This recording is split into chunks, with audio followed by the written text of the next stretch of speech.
wabarakatuh. Apa kabar anak-anak? Baik semua. Baiklah, sebelum kita mulai pelajaran hari ini, alangkah baiknya kita berdoa terlebih dahulu. Ketua, pimpin doanya.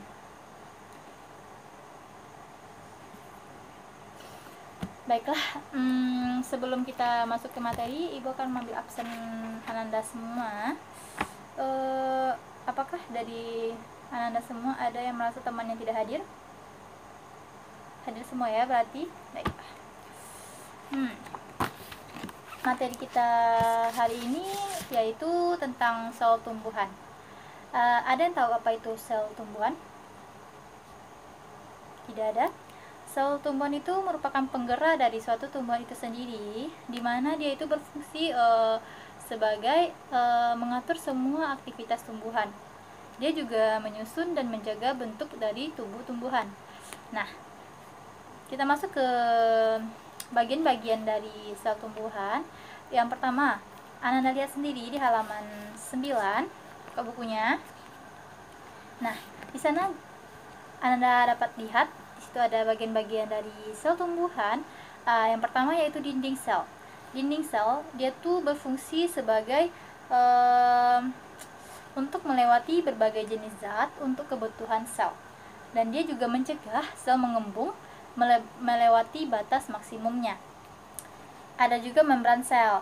Membran sel itu berfungsi sebagai batas antar sel dan mengatur keluar masuknya berbagai macam zat. Dia bersifat selektif permeabel, di mana hanya dapat dimasuki oleh oleh molekul-molekul tertentu atau zat-zat tertentu saja.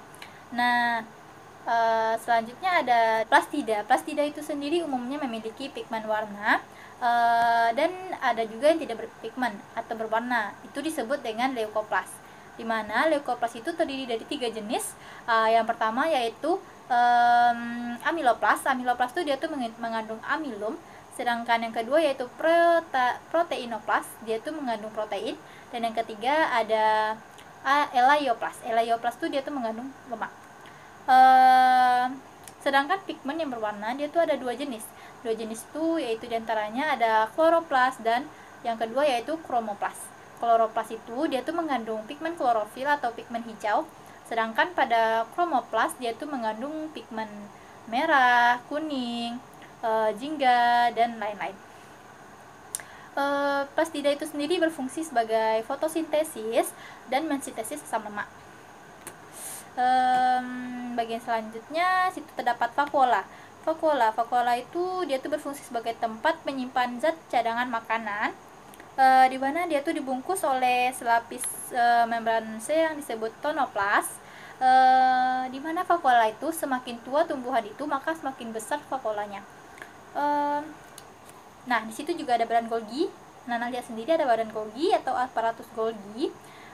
Dia tuh berbentuk kantung pipi ya, yang dibatasi oleh membran. Badan Golgi itu berfungsi sebagai proses sekresi dan membentuk dinding sel.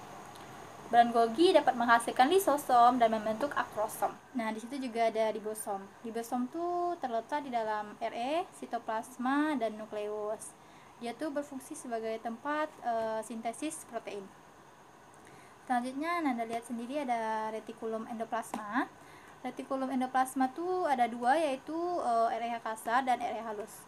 REH kasar itu terdapat di dalam ribosom, sedangkan REH halus tidak terdapat di dalam ribosom. Nah, REH kasar ini berperan dalam pembentukan membran dan protein, sedangkan REH halus dia itu berperan dalam pembentukan lemak, menetralisir racun dan menyimpan kalsium. RE ini berfungsi sebagai tempat melekatnya ribosom dan memperkaya senyawa protein hasil sintesis ribosom. Di situ juga terdapat mitokondria.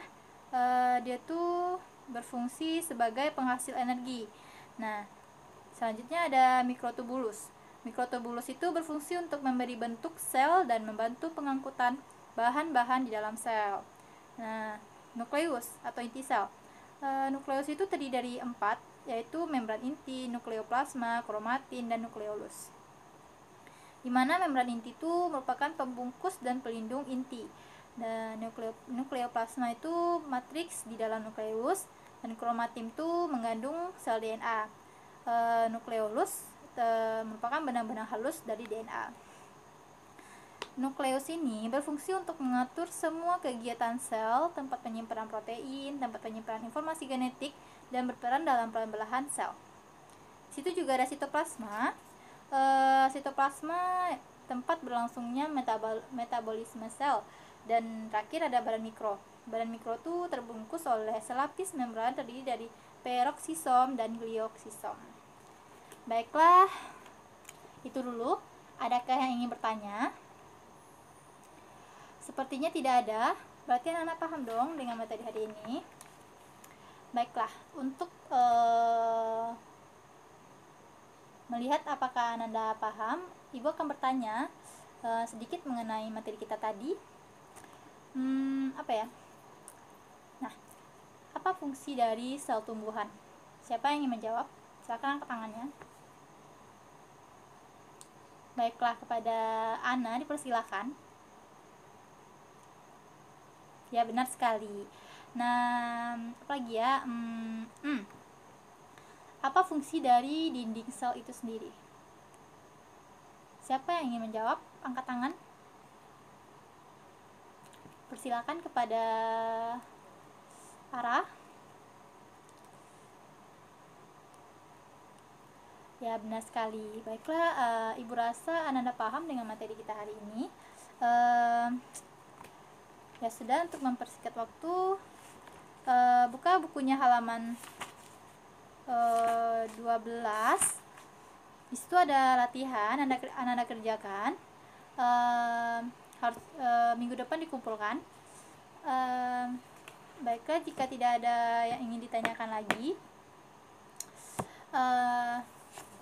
karena waktu kita juga sudah habis, Ibu ucapkan terima kasih. Dan sekian materi kita hari ini. Assalamualaikum warahmatullahi wabarakatuh.